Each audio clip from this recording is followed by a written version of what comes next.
je vais te faire une confidence. Dans une conversation, une personne qui écoute a besoin à son tour de s'exprimer et d'être écoutée.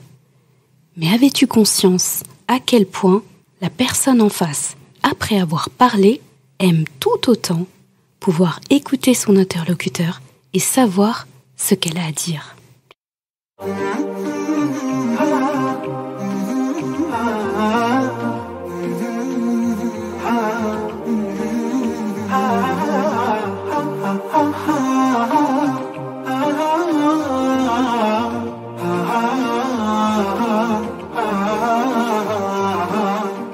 Bienvenue sur Coran de ton cœur, le podcast qui t'aide à reconnecter ton cœur à ton Coran.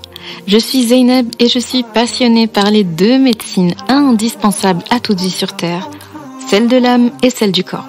Je suis donc enseignante de Coran et interne en médecine générale.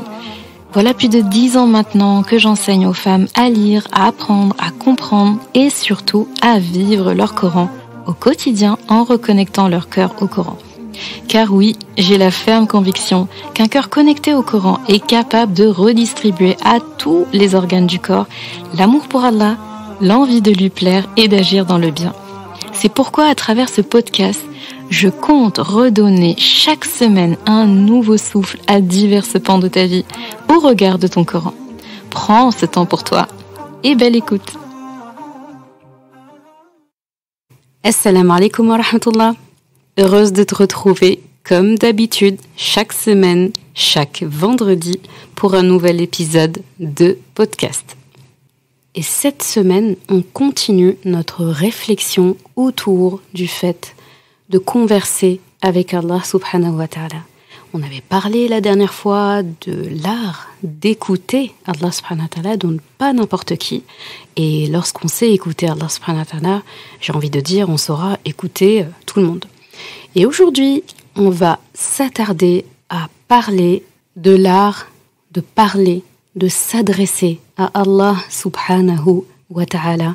Et lorsqu'on sait parler à Allah subhanahu wa ta'ala, on apprendra et on saura s'exprimer et parler avec n'importe qui d'autre. Comme à notre habitude, je te laisse avec la ayah qui a motivé l'épisode du jour. بسم الله الرحمن الرحيم وإذا سألك عبادي عني فإني قريب أجيب دعوة الداع إذا دعان فليستجيبوا لي وليؤمنوا بي لعلهم يرشدون. Et quand mes serviteurs t'interrogent sur moi, alors je suis tout proche. Je réponds à l'appel de celui qui me prie, m'appelle, quand il me prie, m'appelle. Qu'il réponde donc à mon appel et qu'il croie en moi, afin qu'il soit bien guidé. Al-Baqarah, verset 186. Je la chéris particulièrement cette ayah, déjà parce que ça fait partie vraiment de mes préférés, je pense sur le top 10. Elle fait clairement partie de mon top 10, vraiment clairement. C'est la preuve directe, irréfutable de l'invitation d'Allah subhanahu wa ta'ala à lui parler, à s'adresser à lui, à converser avec lui. Et c'est la preuve irréfutable aussi que lorsqu'on lui parle, il nous répond. Donc se priver en fait de discuter avec Allah, c'est vraiment un crime contre soi-même. c'est tout simplement, enfin je dirais c'est une perte, c'est un manque en fait. Vraiment c'est vraiment quelque chose dont on ne doit pas se priver, vraiment pas. Et tu vas comprendre, je pense, au fil de cet épisode, pourquoi c'est vital, nécessaire de parler avec Allah. L'écouter, c'est primordial. Lui parler, ça l'est tout autant. Alors, dans l'épisode précédent, nous avons appris ensemble en quoi il était important de savoir écouter Allah. Que lorsqu'on savait l'écouter, on comprenait beaucoup de choses. Une conversation requiert 2 parties, l'écoute et la parole. Nous ne pouvons pas écouter et parler en même temps. Tu es d'accord avec moi qu'un être humain normalement constitué ne peut pas parler et écouter au même moment. Quand on parle, on n'écoute pas, car la seule chose qu'on peut vraiment entendre pendant qu'on est en train de parler, c'est notre propre voix. Et quand on écoute, il nous est impossible de parler en même temps. Sinon, on n'entendrait pas ce que l'autre tente de nous dire. Et c'est pourquoi, d'ailleurs, quand il y a du bruit autour de toi, qu'est-ce que tu as tendance à faire quand tu veux écouter quelque chose ou écouter quelqu'un ? Bien, tu dis « chut » ou bien « vous pouvez faire moins de bruit » parce que tu ne peux pas entendre sinon. Encore moins écouter attentivement. Allah a parlé. On l'a vu la fois dernière qu'il parle. Il nous a parlé à travers le Coran, donc il s'est exprimé en premier. Il a pris la parole en premier. Et finalement, il nous a dit tout ce qu'il fallait entendre, écouter, savoir à travers notre Coran. Eh bien, après ça, il attend de toi ou de moi que tu t'exprimes, que tu lui fasses part de tes peurs, de tes joies, de tes peines, de tes questions, que tu le consultes, que tu le remercies, que tu lui demandes pardon quand tu fautes, que tu lui fasses confiance, que tu lui reprêtes allégeance de temps en temps. On a l'impression que Shahada, on le dit une fois ou une personne quand elle se convertit à l'islam. Mais parfois, c'est bien de faire la Shahada régulièrement, en fait, pour notre propre cœur, en fait, de renouveler un petit peu ce pacte et cette allégeance qu'on a envers Allah subhanahu wa ta'ala. C'est important aussi de lui signifier qu'on souhaite le rencontrer un jour et de lui confier également nos affaires, notre famille, nos biens, etc. En réalité, tu as beaucoup de choses à dire à Allah, bien plus que tu ne penses. Tu as beaucoup de choses à lui dire tout le temps en fait. Petit à petit, tu apprendras à lui parler et à lui parler en premier en cas de besoin. C'est très important. Pas seulement pour lui demander quelque chose, parfois juste pour lui dire merci ou pour lui dire j'ai bien dormi. Pour lui dire il fait froid, dis donc, Ya Allah, il fait froid aujourd'hui. Ya Allah, facilite à ceux qui vivent dans le froid toute l'année. Donc tu vois, le champ de choses que tu peux dire à Allah est très vaste. Pas seulement lui demander et faire des doigts. On a tendance à penser finalement que les seules conversations qu'on a avec Allah, c'est lorsqu'on lui fait des invocations. Mais c'est bien plus que ça en fait. Il y a les invocations, ça c'est certain, c'est un gros pôle dans notre conversation avec Allah. Mais il y a aussi le remerciement, il y a aussi la demande de pardon, il y a aussi la consultation. Et des fois, parler, juste parler pour parler en fait. Pas obligé que ce soit une dissertation ou quelque chose de hyper travaillé. On n'est pas, c'est pas un entretien d'embauche quoi. On est tranquille. Et du coup, pour te montrer l'importance qu'a dans notre vie le fait de parler avec Allah, voici un hadith que j'aime énormément et qui est criant de vérité et qui est très parlant, je trouve. C'est un hadith où le prophète sallallahu alayhi wa sallam dit « La différence entre celui qui invoque Allah et celui qui ne l'invoque pas est semblable à la différence qu'il y a entre le vivant et le mort. » C'est un hadith de Sahih al-Bukhari. C'est juste époustouflant en fait, cette parole, le sens de cette parole. Enfin, je ne sais pas si tu mesures, la différence, elle se résume à la différence qu'il y a entre la vie et la mort, entre le vivant et le mort en fait. Donc le fait de ne pas demander à Allah, c'est comme être mort. Est-ce que tu imagines en fait la portée de ces mots? Et parler avec Allah, invoquer Allah, l'appeler et discuter avec lui, eh bien, c'est assimilable à quelqu'un de vivant. Tant que tu t'entretiens avec Allah, tant que tu invoques Allah, tant que tu lui demandes, tant que tu te réfères à lui oralement, lorsque tu as quelque chose à dire, un besoin ou peu importe, tant que tu fais ça, tu es vivant. Tu continues de vivre en fait. Tu te rajoutes de l'humanité, tu te rajoutes, en fait c'est comme un oxygène en fait. Tu te ajoutes en fait de la vie Tu ajoutes de la vie, tu apportes du vivant à ta propre vie, à toi-même, lorsque tu invoques Allah. Donc là, j'ai presque envie de te dire, c'est même pas la question de est-ce qu'on est obligé, est-ce qu'on n'est pas obligé, qu'est-ce qui se passe si je le fais pas. J'ai pas d'autre choix que ça, en fait. Parce que je tiens à ma vie, j'ai envie de vivre, j'ai envie de bien vivre. Et en fait, elle est là, la solution. Tu sais, depuis toute petite, on me disait souvent que si tu veux qu'Allah te parle, lis le Coran. Lis le Coran. Et si tu veux parler à Allah, fais la prière. C'est cette parole-là qui m'a beaucoup trotté à la tête au moment où je préparais cet épisode, où je pensais à cet épisode. Je me suis dit, ah oui, la prière, effectivement, si on regarde bien, c'est très logique. La prière, c'est le premier canal de communication avec Allah. Donc pour répondre à la question du jour, comment est-ce qu'on parle à Allah? Il y a plein de façons. Eh bien, là, j'ai presque envie de te dire, et te le résumer en une phrase, si tu veux parler avec Allah, fais ta prière, fais la salat, célèbre même la salat.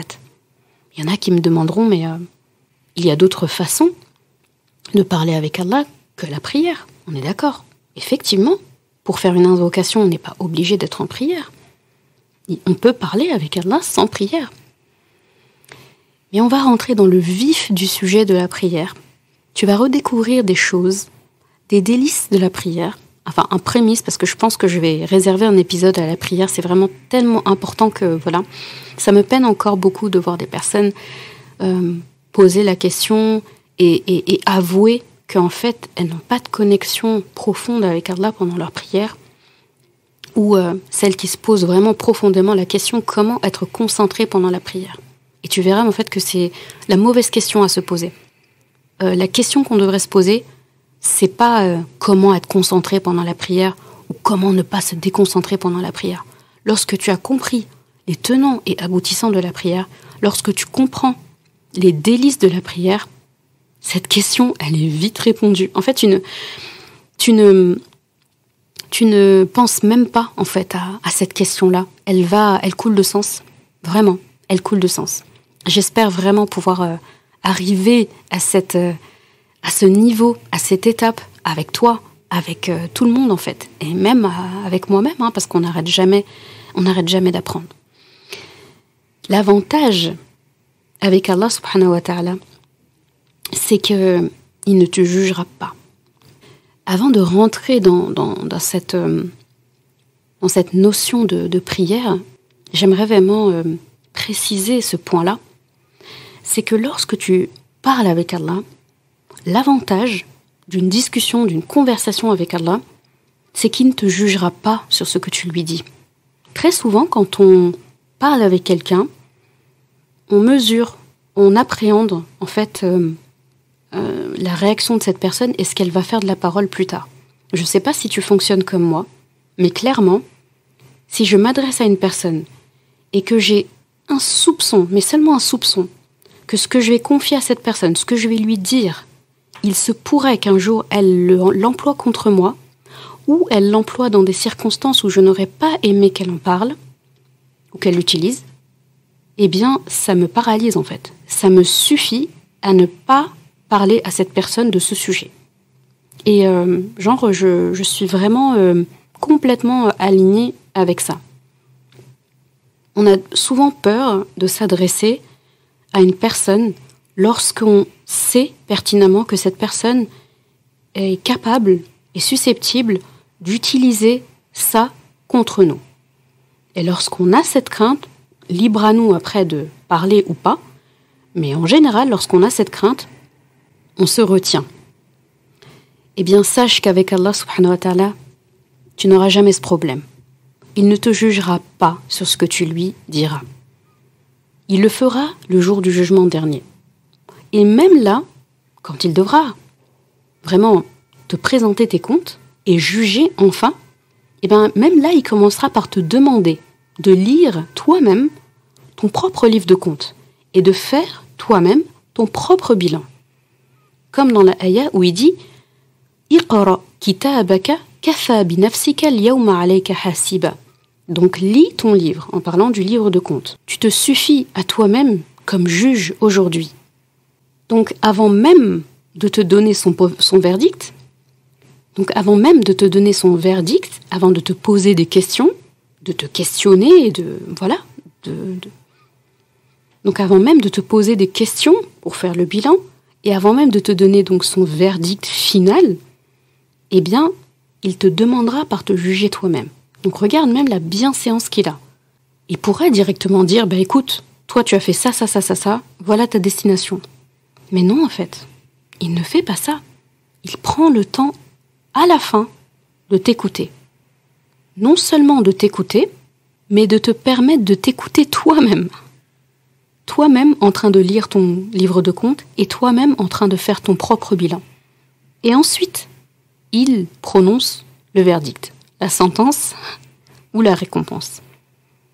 Donc si tu regardes bien, au début, il s'est exprimé en premier, en prenant la parole à travers ton Coran. D'accord ? Parce que tu ne savais rien, tu démarres de zéro et tu n'avais encore rien accompli quand tu viens d'arriver sur la terre, donc dans ce monde. À la fin, le jour du jugement, tu auras la parole en premier. Il t'écoutera, puis te donnera sa conclusion. Donc si tu analyses bien, il est le premier et il sera le dernier à parler. Et au milieu, le chant, il est pour toi. C'est vraiment magnifique la manière dont nos conversations avec Allah s'articulent lorsqu'on les comprend. Revenons à la prière, la salat. Ce fameux canal de communication privilégié avec Allah subhanahu wa ta'ala. La prière. Si tu regardes bien, la prière, elle entre dans la même logique que la lecture du Coran. On avait vu la dernière fois que en écoutant le Coran, on écoute Allah subhanahu wa ta'ala, on a toutes les informations nécessaires pour mener notre vie sur terre. On sait qui est Allah, ce qu'il fait pour nous, tout ce qui peuple la terre et notre mission. Et tout le reste du Coran va s'articuler à ça, en nous donnant les bonnes solutions, en nous expliquant qui nous sommes, la genèse de nos ancêtres, le futur en fait. On a une mise en scène en direct de ce que va être demain. On a déjà la mise en place, la mise en scène du jour du jugement. On a une description du paradis. On nous ouvre les portes du paradis dans la description du Coran. C'est-à-dire, si tu lis la description du Coran dans le paradis, tu as même le trajet qui va se faire jusqu'au paradis, ce que les gens du paradis vont rencontrer, les discussions qu'ils vont avoir, quand ils vont croiser les gens qui vont en enfer, les discussions qu'ils vont avoir. Donc tu as vraiment tout le déroulé. Tu as le déroulé jusqu'à lorsqu'on va ouvrir la porte. Tu as le déroulé au moment où tu entres. Tu sais même ce qui va t'être dit lorsque tu entreras. Comme la fin de Surat Al-Fajr, où Allah subhanahu wa ta'ala dira « Ya ayyatuha nafsul mutma'inna, irji'i ila rabbiki radiyatan mardiyya, fadkhuli fi ibadi wadkhuli jannati » Donc clairement, je te laisse le plaisir de regarder les 4 ou 5 derniers versets de la Surat Al-Fajr, mais qui sont un spectacle magnifique consigné dans le Coran de notre futur potentiel. On espère vraiment le futur qu'Allah nous réserve. Eh bien, tout ça est consigné dans ton Coran. Et ne parlons pas de tout ce que tu vas trouver dans le paradis. Qui est-ce que tu vas trouver dans le paradis? Tout ça est consigné dans le Coran. Donc du coup, dans le Coran, tu as ton passé, tu as ton présent, tu as ton futur. Tu as tout. Tout ça t'a été offert et t'a été donné lorsque tu as pris la peine d'écouter le Coran, d'écouter ce qu'Allah avait à te dire, à te dire même. Et ensuite vient un moment où tu parles, vient un moment où tu es en conversation, toi, tu t'exprimes à Allah subhanahu wa ta'ala. Donc toujours, il y a l'écoute et il y a la parole. Tu écoutes, donc tu as envie de parler. Et lorsque tu t'adresses à Allah subhanahu wa ta'ala, Ce sera différent suivant est-ce que tu as écouté ou est-ce que tu n'as pas écouté. Lorsqu'on s'adresse à quelqu'un, notre discours sera différent si on l'a écouté d'abord ou si on ne l'a pas écouté. Parce que lorsqu'on l'a écouté, on a eu des éléments, on a eu des informations. On a eu des informations sur ce que la personne pensait. On va pouvoir analyser le ton qu'elle a employé, les émotions dans lesquelles, l'émotion dans laquelle elle se trouve au moment où elle a parlé. Tout ça va finir par conditionner ce que nous, on va dire. D'accord ? Même si on avait nos sentiments de départ et on avait notre idée de départ, elle est agrémentée par l'écoute qu'on vient d'effectuer. Ça aussi, c'est ça qui est beau avec le Coran, c'est qu'il y a aussi la part de conversation qui nous concerne, c'est-à-dire la partie où nous, on parle. Et avant vraiment de rentrer dans ce que salat représente en termes de conversation avec Allah, je vais te laisser analyser. Je ne sais pas si tu as eu la curiosité un jour de regarder comment Surat al-Fatiha, donc toujours cette magnifique sourate, elle est vraiment incontournable. Si on veut comprendre des choses dans notre vie et dans le Coran, si on ne commence pas par l'étude de Surat al-Fatiha, on va louper des choses. Donc, regarde bien la structure de Surat al-Fatiha. La première ayah, le premier verset dont on a parlé la semaine dernière, présente, Allah subhanahu wa ta'ala nous présente aussi et présente, vient présenter toute la vie, tout ce qui va se passer après. Donc, c'est vraiment la parfaite introduction. Ensuite, les versets qui vont suivre, donc, qui se concentrent dans la première partie de la sourate, ça va être Allah qui s'exprime. C'est Allah qui parle. Ar-Rahman ar-Rahim, Maliki Yawmiddin. Ensuite, tu auras un petit verset au milieu qui va être une transition entre toi et Allah. Iyyaka na'budu wa iyyaka nasta'in. Donc là où il y a vraiment Allah et nous concentrés dans le même verset. Donc c'est une introduction à ce que nous, on va apporter à la conversation. Et dans la deuxième partie, donc la dernière partie de Surat al-Fatiha, il y a notre parole. Donc, Ihdina as-sirata al-mustaqim, sirata alladhina an'amta alayhim, ghayri al-maghdubi alayhim, wala ad-dallin. Donc là, on parle en fait. Et je ne sais pas si tu vois le miracle qui se passe. La parole d'Allah, donc ce qu'Allah a eu à nous dire, et dedans, il a réussi à intégrer, à imbriquer nos propres mots à nous dans la parole d'Allah.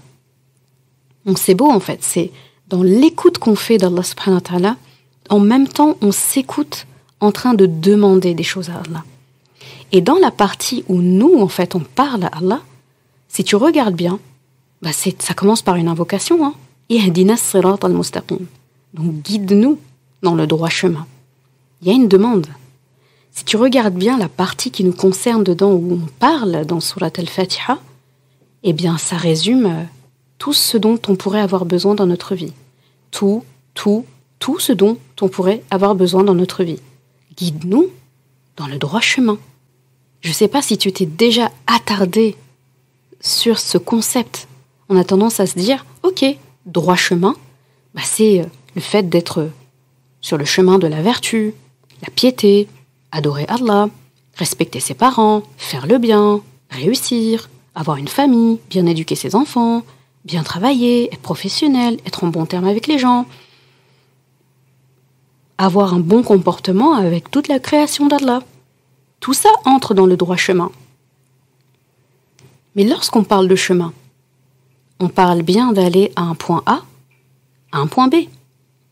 On sait d'où on vient, donc on sait le point A. Mais qu'en est-il du point B ? On est d'accord que la destination que veut atteindre, c'est la maison, le paradis. C'est ça notre objectif, retourner à la maison. Donc, quelque part dans notre histoire, il y a eu un mouvement du paradis vers la terre.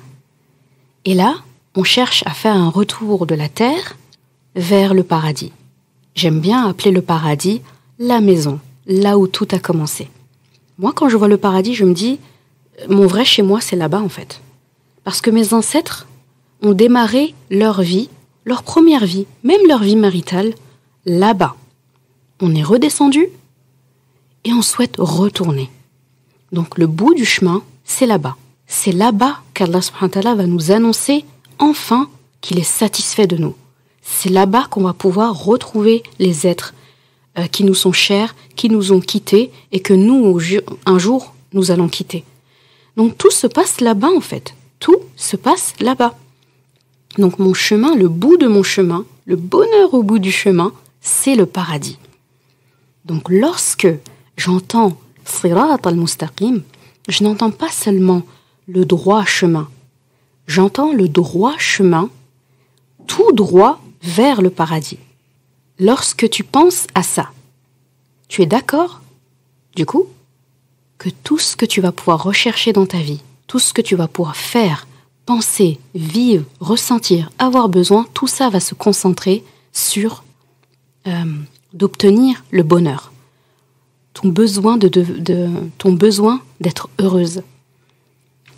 Et ce besoin-là de bonheur ne peut se régler et ne peut être assouvi que lorsqu'on atteindra le paradis.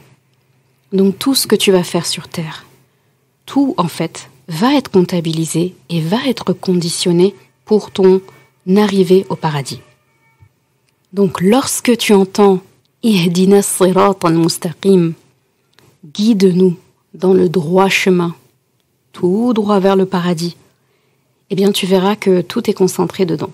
Donc en une seule phrase qui est prononcée par nous, qu'Allah a consigné dans son Coran, dans sa parole qu'il a ajoutée à son temps de parole dans notre conversation avec lui, j'espère que tu me suis, eh bien dans cette parole, il y a tout ce dont on a besoin.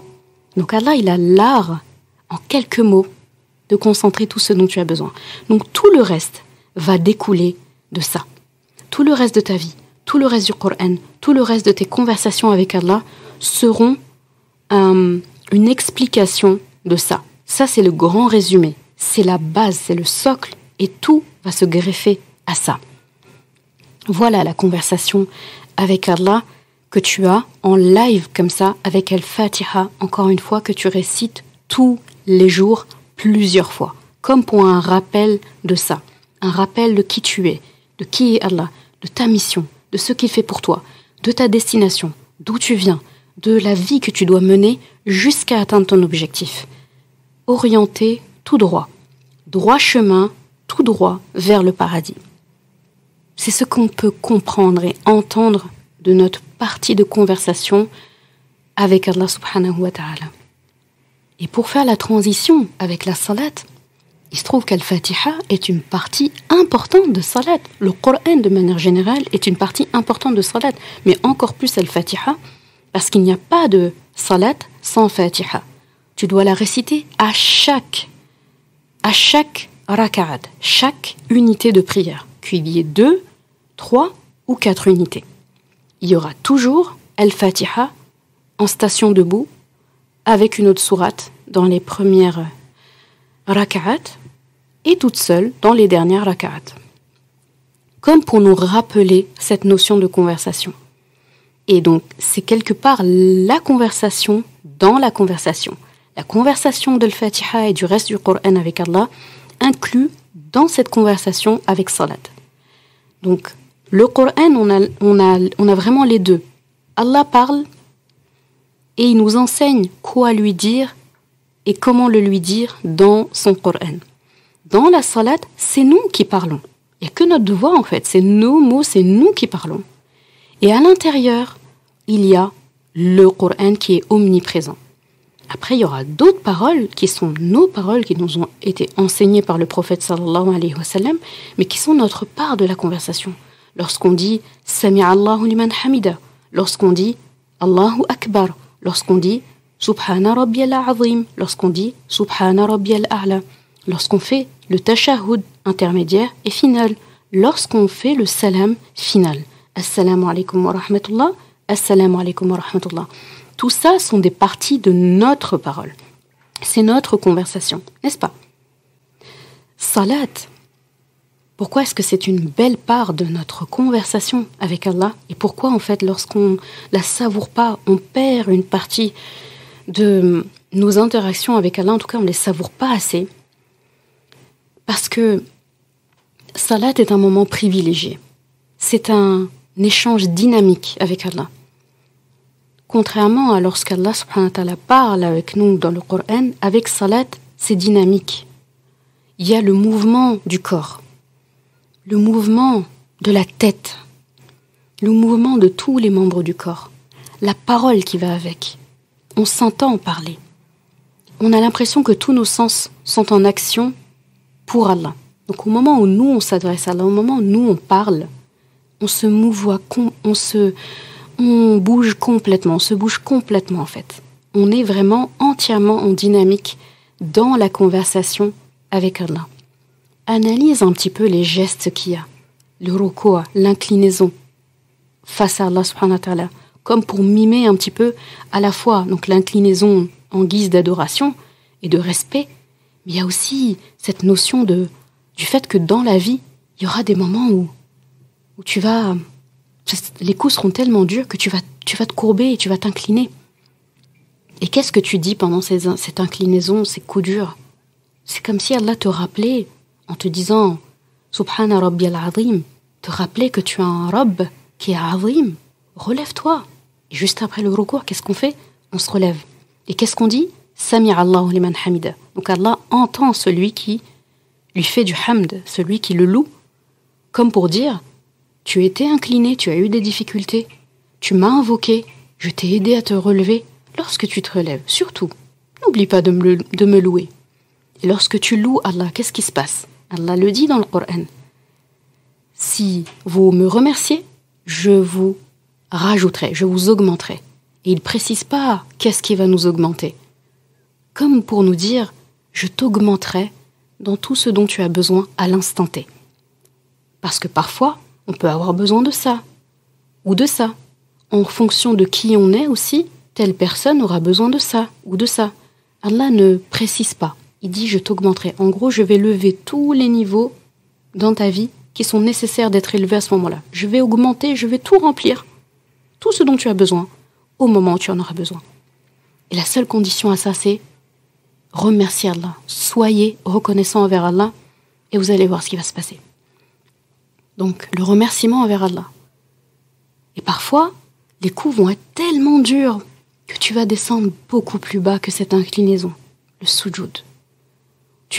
Le sujoud, quand je le vois, je me dis, ça mime tellement ces moments de la vie où on est au plus mal, on est au plus bas. Il y a des moments où on est désespéré, c'est difficile. Vous voyez le cœur de l'épreuve, là, quand c'est le pic, où clairement on sait que un peu plus et on ne pourra plus tenir. On sait à un moment donné qu'on arrive à la limite. Et c'est à ce moment-là qu'Allah fait pleuvoir son secours. Mais il nous pousse parfois jusqu'à vraiment nos derniers retranchements. Et lorsque vient son secours, après on grandit et on est encore plus fort qu'avant. Ça nous a renforcés. Eh bien, ce sujoud-là, où ce que tu prononces, c'est Subhana Rabbi al-A'la. Donc tu dis Subhana Rabbi al-A'la, donc celui qui est le plus haut, pendant que toi tu es au plus bas. Il y a une chose que mon papa m'a enseignée quand j'étais petite. Il me disait, Zainab, quel est le trajet le plus court entre deux points? Et en mathématiques, on apprend que le trajet le plus court entre deux points, c'est la ligne droite. Tu es d'accord avec moi? Et il me disait ensuite, eh bien sache qu'avec Allah, le trajet le plus court entre lui et toi, donc entre ces deux points-là, c'est la prosternation, sujoud. Tu ne seras jamais aussi proche d'Allah que pendant le sujoud. Et c'est marrant comment... Et c'est impressionnant comment le sens propre et le sens figuré dans salat, en fait, se rejoignent complètement. Quand tu es en position de prosternation, c'est le moment où tu es le plus proche d'Allah. Et pourtant, tu es au plus bas. Si tu devais faire la prosternation devant quelqu'un, d'ailleurs c'est interdit de se prosterner devant un être humain, eh bien, Aujourd'hui, ce serait synonyme de bassesse, ce serait synonyme en fait d'avilissement, de rabaissement. Ce serait clairement, il y a un supérieur et il y a quelqu'un qui est inférieur. Et c'est quelque chose d'interdit. Devant Allah subhanahu wa ta'ala, c'est pas la notion d'inférieur ou supérieur. C'est pas la notion de quelqu'un qui est fort et l'autre qui est rabaissé. Allah subhanahu wa ta'ala t'enseigne à travers le sujoud, cette sajda, cette prosternation, que cette position-là que tu as devant moi, mon serviteur, ma servante, eh bien, c'est la position la plus élevée que tu auras devant moi. C'est comme la notion de abd, esclave, serviteur, servant, servante. Traduis ça comme tu veux. Eh bien, d'un être humain à un autre être humain, c'est la position la plus basse qu'on puisse obtenir. Mais entre toi et Allah, ton statut de abd, c'est le rang le plus élevé que tu puisses obtenir avec Allah. Alors qu'avec un être humain, ce serait le rang le plus bas que tu puisses obtenir. Eh bien, avec le sujoud, c'est exactement ça qu'on a en fait. On est au plus bas, en position basse, et pourtant Allah dit qu'on est le plus proche. Et regarde dans ta vie, quand tu as des épreuves, quand tu as des coups durs et des difficultés, et que tu es au plus bas, eh bien sache et apprends à travers cette notion de prosternation que dans l'épreuve, au pic de l'épreuve, au cœur de l'épreuve, là où c'est le plus critique, eh bien sache que c'est le moment où Allah subhanahu wa ta'ala est le plus proche de toi. Ça, c'est une notion importante à connaître dans notre vie. Qu'on ne soit plus de ceux qui se demandent au moment où l'épreuve est là, où était Allah quand ça m'est arrivé? Pourquoi Allah m'a abandonné? Pourquoi il m'a laissé là-dedans? Alors qu'en fait, il était le plus proche de toi. Considère que lorsque l'enseignant te donne un examen, c'est lui qui te l'a donné, eh bien il est silencieux pendant l'examen. Et pourtant, il ne te veut pas du mal. C'est pareil avec Allah.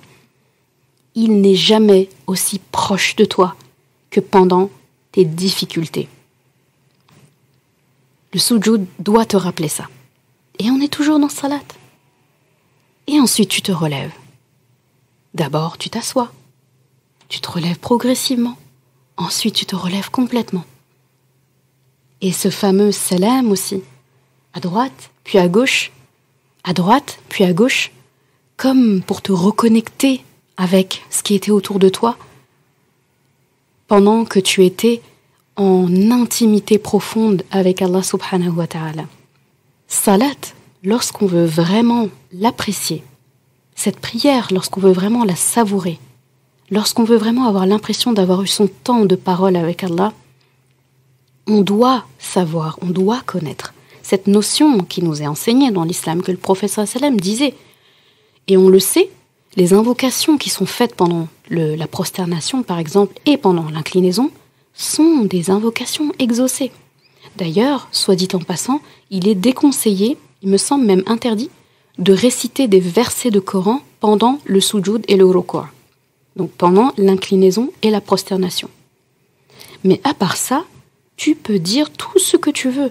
Et aujourd'hui, ce qu'on a, c'est des personnes, des fois, peut-être même ça nous est arrivé, qui récitent vite. Pareil. Des fois, on entend pss, pss, pss, pss. On a presque envie de dire, mais cette personne-là, elle n'a même pas savouré. Pourquoi est-ce qu'on n'est pas de ceux qui prennent leur temps? C'est recommandé de prolonger le ruku', l'inclinaison, de prolonger la prosternation, le sujoud. Quand tu as fini de dire correctement à ton rythme, Subhana Rabbiyal A'la, Subhana Rabbiyal A'la, Subhana Rabbiyal A'la. Après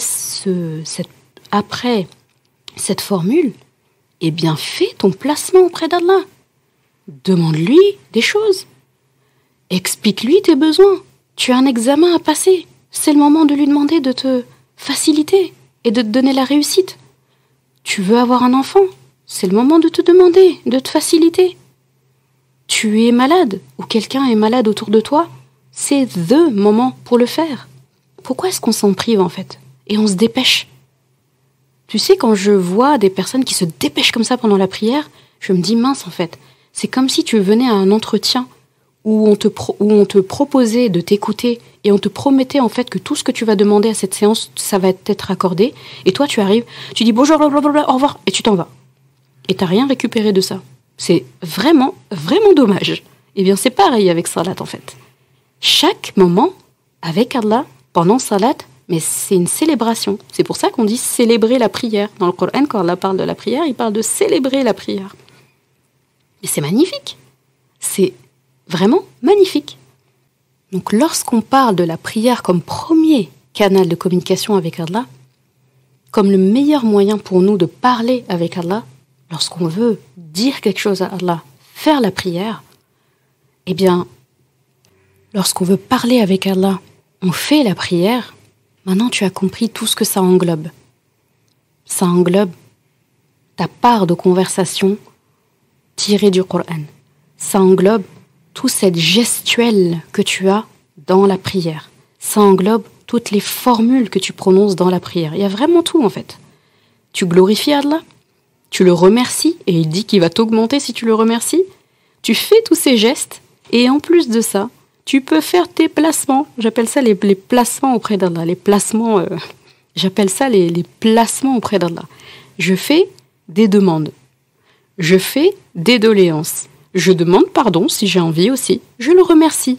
Et tout ce que j'ai à dire, c'est le moment. Tout ce que j'ai besoin, c'est le moment. Et il se trouve que ces rendez-vous avec Allah, où je vais lui parler, où je sais que je vais lui parler, c'est 5 fois par jour, minimum. Franchement, est-ce que ça rassure pas? C'est comme si tu avais un boss, d'accord, dans l'entreprise ou autre, et qui te donne 5 rendez-vous, 5 réunions, que toi et lui. Et pendant ces 5 réunions, tu peux dire tout ce dont tu as besoin. Tu fais le point avec lui. Tu lui parles de tes inquiétudes. Tu lui parles de tes doléances. Tu lui proposes des suggestions. C'est vraiment tout complet. Si tu as oublié de dire des choses à la première séance, tu sais que tu auras la séance 2, 3, 4, 5 pour le dire. Donc tu es rassuré. Au début, la première séance, tu auras peut-être des choses différentes à dire. La dernière séance, ce sera le moment de faire le bilan. Et entre les séances, tu n'es pas inquiété en fait. Parce que pendant les temps entre les prières, tu vas un peu être bercé justement par les prières. D'où l'importance d'organiser ces journées autour de la prière et pas l'inverse. Lorsqu'une prière est bien menée et bien savourée, les temps entre la prière sont bien menés et savourés. Parce que pendant le temps d'une prière, tu as performé ta conversation avec Allah. Tu auras appris au fur et à mesure du temps, avec la lecture du Coran, l'écoute du Coran, à écouter Allah. Au fil du temps, tu auras appris à t'exprimer et à parler avec Allah. Celui qui sait écouter Allah, est-ce qu'il ne saura pas écouter les autres de la meilleure des façons? Celui qui sait comment s'exprimer, comment parler avec Allah, ne va-t-il pas être le meilleur interlocuteur avec les gens? Voilà les miracles de la prière. Sachant tout ce que je viens de te dire, est-ce que pour toi la question « Comment se concentrer dans la prière ?» Comment ne pas perdre la concentration pendant la prière? Est-ce que cette question a du sens pour toi maintenant? À toi la réponse. Lorsqu'on savoure la prière telle qu'elle doit être, on ne se pose pas la question de perdre la concentration ou pas. On est 100% concentré. Pense à un entretien d'embauche. Est-ce que quand tu dois avoir un entretien d'embauche, tu te poses la question de comment faire pour me concentrer? Ben non, en fait. En réalité, tu es concentré depuis des semaines et des semaines et des semaines peut-être avant l'entretien. Au moment où tu sais que tu as un entretien, tu es concentré. Tu y penses. C'est l'inverse en fait. Tu cherches comment te détendre et arrêter de stresser. Parce que tu as peur, est-ce que je vais être embauché, etc. Donc tu ne te poses pas la question de la concentration. Tu es concentré du début à la fin. Et même après, tu es concentré jusqu'à avoir le verdict. Avec salat, c'est pareil. Même en mieux.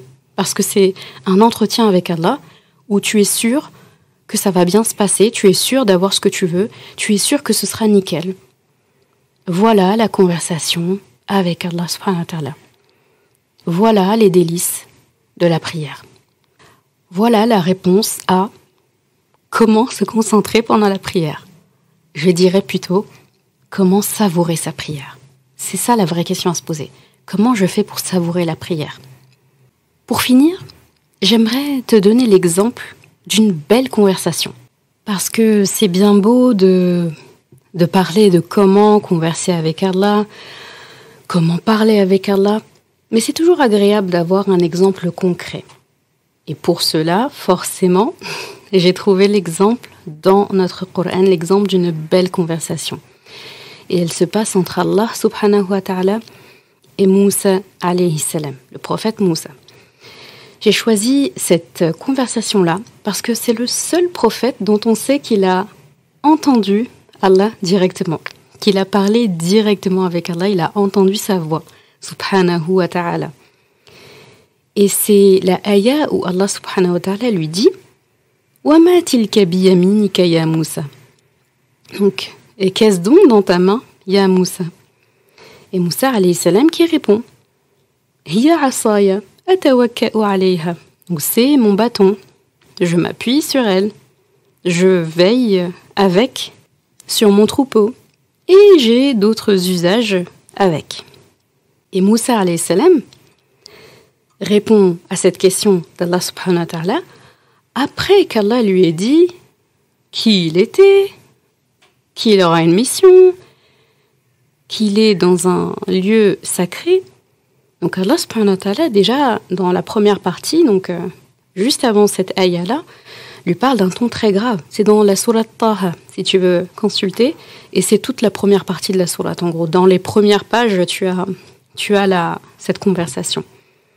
Et Allah subhanahu wa ta'ala, voilà, après avoir eu un ton assez sérieux, assez grave avec Moussa alayhi salam, en lui parlant de choses grandioses, qu'il est le Seigneur, que Moussa alayhi salam va devoir accomplir une mission.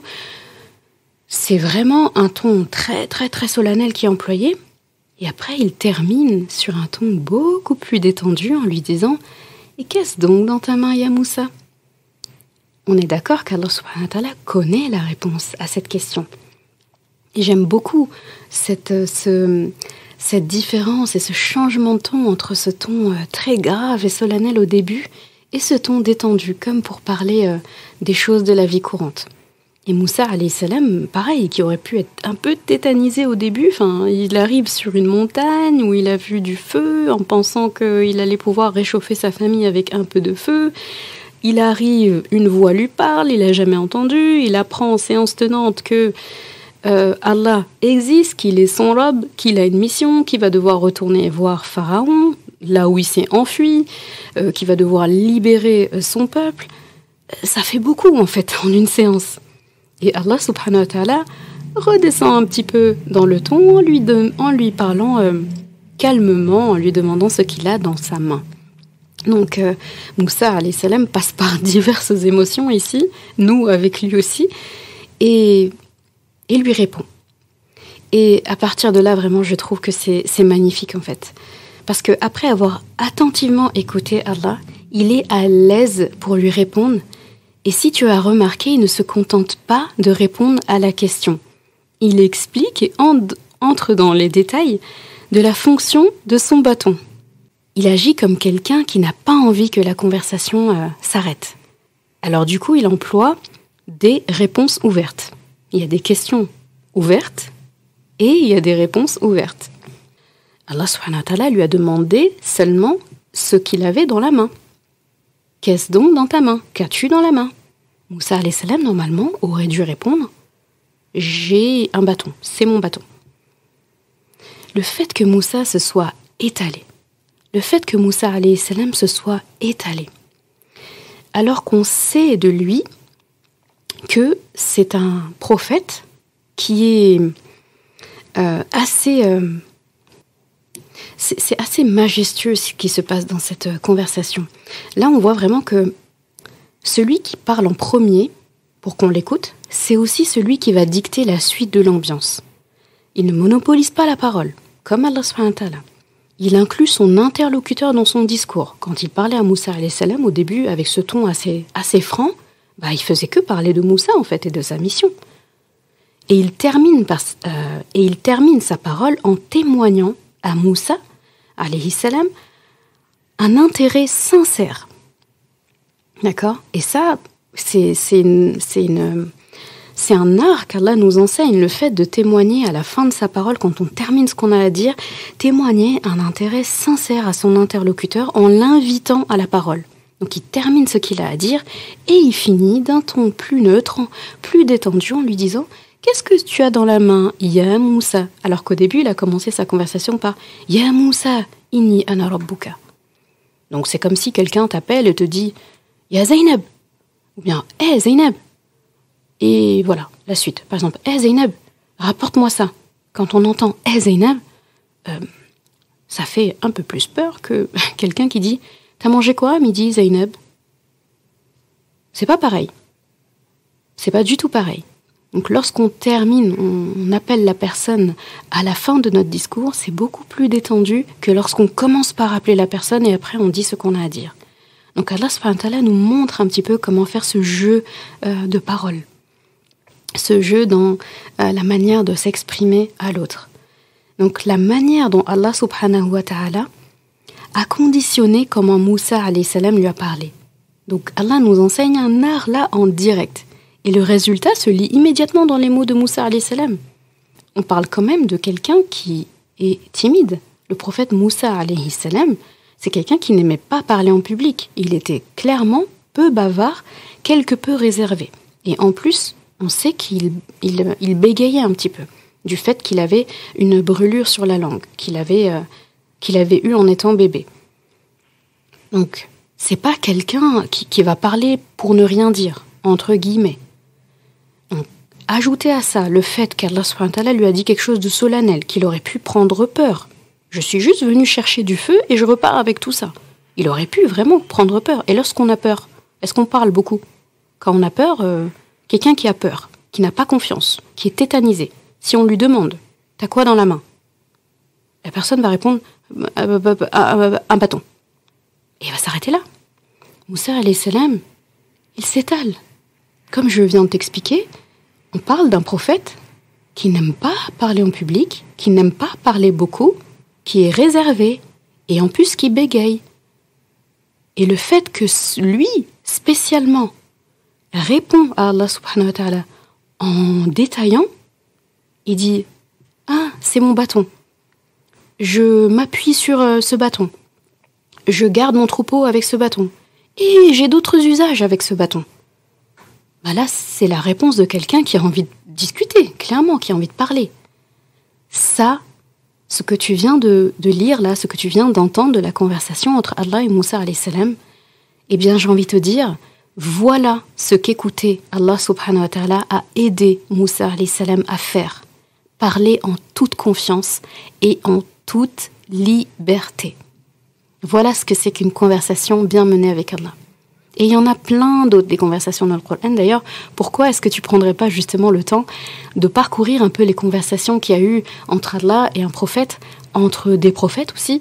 Analyse aussi des fois les conversations qu'il y a entre des peuples mécréants et des peuples croyants. Satan, lorsqu'il s'adresse à Allah, c'est très intéressant aussi d'analyser ça. Tu verras qu'il y a beaucoup de richesses à tirer à ça. Alhamdulillah, dans cet épisode, on a pu savourer la conversation avec Allah en tant qu'orateur. Quand parler à Allah ? Comment parler à Allah ? De quelle façon, en fait, je peux m'exprimer envers Allah ? Et la certitude que j'ai que lorsque je parle, je serai entendu par Allah subhanahu wa ta'ala. De la même façon que lorsque je lui parle, lorsque je lui parlerai, il me répondra. Et j'ai le souhait profond que lorsque Allah subhanahu wa ta'ala parle, j'apprenne à l'écouter parce que je sais que tout mon intérêt est dedans. Je te quitte avec une petite mission que je te donne. C'est qu'aujourd'hui, Inch'Allah, tu vas choisir un moment calme pour parler avec Allah. Oui. Un moment où tu sais que tu seras seul, au calme, téléphone éteint, pour ne pas avoir d'interruption. Tu vas commencer par le saluer, le remercier de t'écouter, de t'avoir créé, de t'avoir donné de quoi vivre jusqu'à aujourd'hui. Tu vas lui vider ton cœur. Ne réfléchis pas sur le contenu, la langue que tu vas employer, l'émotion à avoir à ce moment-là. Dépose juste ton cœur devant lui. Tout ce qui te passe par le cœur à l'instant présent, livre-lui ça. Car rappelle-toi que tu ne possèdes que ton présent, donc savoure ton présent. Et tu verras ce qui en découlera. Je mettrai ma main à couper que des larmes vont couler, qu'il y aura des émotions, que ton cœur va s'apaiser. Je pense que tu en as gros sur le cœur, même si toi et moi, on ne se l'avoue pas. Tu verras comme ça fait du bien de se libérer devant Allah subhanahu wa ta'ala, et tu verras que c'est un exercice addictif et que tu auras besoin de faire tout le temps. Prends le temps de discuter avec Allah, sans filtre. En fait, qu'il soit le premier à qui tu te confies, quelle que soit la chose. Même s'il te manque du sel dans ta cuisine, dis-lui en premier, avant d'hurler dans la maison « Qui va me chercher du sel ?» Donc, j'espère que tu prendras vraiment le temps de faire cet exercice et que tu le feras encore longtemps, encore et encore. Merci d'avoir écouté cet épisode. Et comme toujours, si ce podcast t'a apporté du bien, alors une chose à faire, t'abonner pour ne rien rater. Et si il te semble pouvoir être utile à d'autres personnes, sens-toi libre de le partager et même de laisser un commentaire et la note de ton choix sur ta plateforme d'écoute préférée. Ce sera une belle manière de me faire savoir que ce podcast doit continuer et être écouté par le plus grand nombre. Je confie à Allah subhanahu wa ta'ala le soin de préserver ta foi, ton honneur et ton cœur. Je te laisse à présent passer un bon moment avec ton Coran et je te dis à vendredi prochain pour un nouvel épisode. Assalamu alaikum wa rahmatullah.